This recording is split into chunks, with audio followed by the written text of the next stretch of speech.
I came back from war thinking the hardest part was over. I was wrong.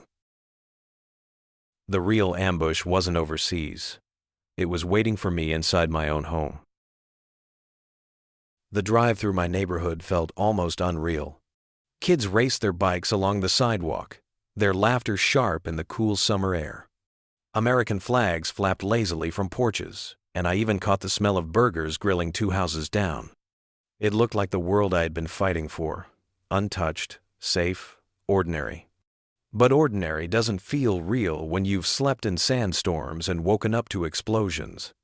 Every crack of a baseball bat made me flinch. Every car backfiring made my pulse jump. And still I told myself, hold on, you're home. You're finally home. I gripped the steering wheel until my knuckles went white, picturing my wife Emily's face.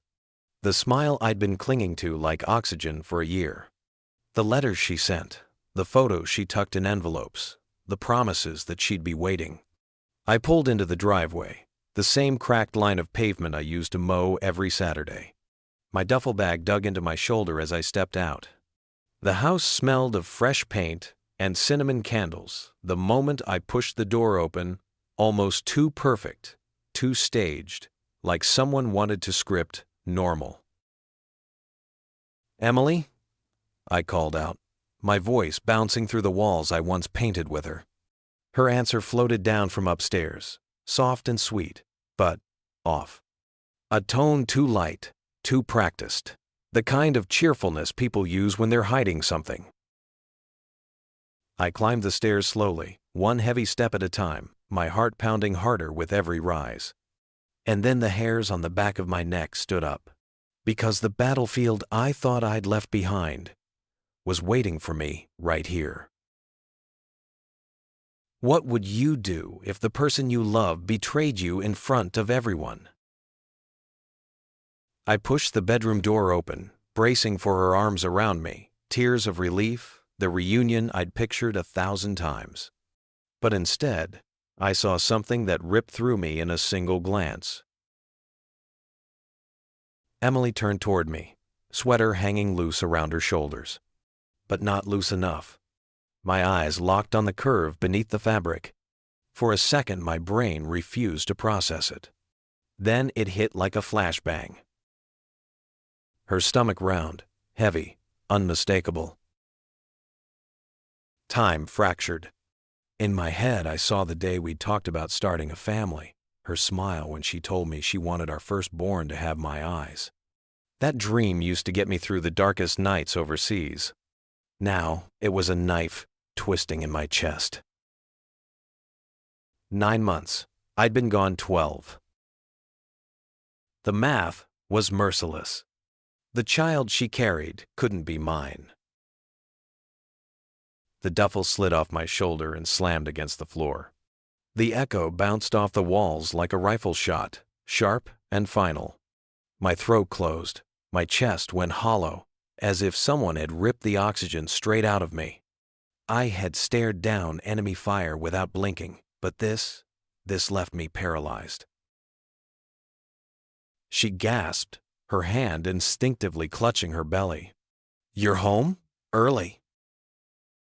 Early, the word cut deeper than any shrapnel. I'd been counting the days, scratching lines into metal, praying each one would be the last. Every mark was a promise to her. But she was counting too. Not the days until I came home. The months until someone else's child was born. I thought I'd survived war. But silence hit harder than any explosion. Her lips parted, but nothing came out. Her eyes darted to the floor, the wall, anywhere but me. It was the look of someone cornered, grasping for a lie. Finally, she whispered, "I didn't know if you'd ever come back. Every night I waited for a call from the army, saying you were gone. I was alone. I was terrified. And Mark was here." Mark. The name slammed into me harder than a mortar. The neighbor who waved when I deployed. The guy who forgot to return my lawnmower. That's who she let into our home. I stared at her.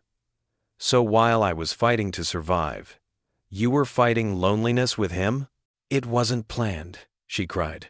One night I broke down. He comforted me, and I was weak. I regretted it instantly. Weak? My laugh came out jagged. You didn't trip into his bed, Emily. You carried on, long enough to carry his child. She wrapped her arms around her stomach, tears streaking her face. You think it was easy for me? Every day I feared you were dead. I needed someone to hold me, and he was here. I stepped closer, my voice low, shaking. You didn't lose me. You gave me up. I spotted him outside the grocery store, Mark, leaning on a shiny black truck like it was his throne. Backwards cap, cheap sunglasses, that grin that says he always gets what he wants. I walked up to him. The parking lot smelled of hot asphalt and fryer oil. My hands were fists before I even opened my mouth. Give me one reason not to put you through that windshield. Tyler, right? Heard you were back. Relax, soldier. Nobody made you leave. She was lonely. I stepped up. She needed someone. I was there. That's all. He shrugged. And let's be honest, kid's probably gonna have a better shot at life than if it was yours. For a second I saw only red, the urge to close the distance and make him bleed. My arm twitched. One clean hit and maybe the grin would be gone. Maybe it wouldn't. Violence wouldn't stitch anything back together. So I stepped away. Cowardice isn't love, Mark. It's convenience. I said it quiet, but I meant it loud. He laughed, small and nasty, like someone enjoying a private joke. I stumbled to my truck on shaking legs, fumbled the keys, slammed the door. Parked there that night with headlights off, engine humming, staring at the porch light. The door I used to run through after work looked like it belonged to another man. Maybe it already did. Emily begged me to sit for dinner. Said her parents wanted to talk things through. I knew what that meant, an ambush without rifles. The table looked like Thanksgiving. Roast chicken, mashed potatoes, candles glowing, but no warmth, no laughter, just the smell of food turning sour in my throat. Her father leaned in, eyes sharp. You're a soldier. Soldiers fight for their families. What kind of man walks away? His fist hit the table, rattling the silverware. Her mother stayed silent, eyes fixed on her plate, shame written across her face. Fight? I fought in deserts halfway across the world. I fought to breathe, to keep my promises.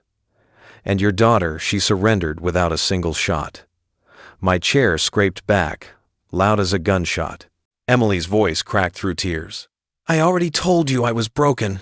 I still love you, Tyler. Don't let this be the end. I stared at her, then at the people who raised her. My chest felt hollow. I already fought. She gave up. Her father's face twisted red. You call yourself a man? A man forgives.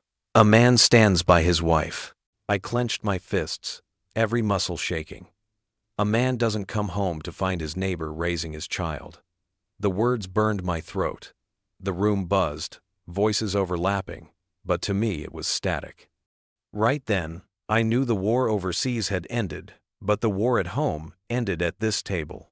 I packed my bag again, but this time, the dust on my boots wasn't desert sand, it was from a house that no longer felt like mine. Emily stood in the hallway, her face streaked with tears, whispering my name. For half a heartbeat, I froze. Part of me wanted to turn, to see her one more time, to let her voice pull me back. The weight of our years, the letters, the promises, it all pressed on my chest. But then I pictured her stomach, his child, not mine, and the door inside me slammed shut. I didn't turn back. The man who left for war had died out there, and the man who returned wasn't staying here. I stepped into the night, the door clicking shut behind me. Cool air cut across my face, sharper than any bullet. Mortar shells had missed me. Gunfire had missed me. But her betrayal, it hit dead center. And the truth is, she didn't lose me that night. She lost herself. So tell me, did I do the right thing, or was I just a fool? Drop it in the comments.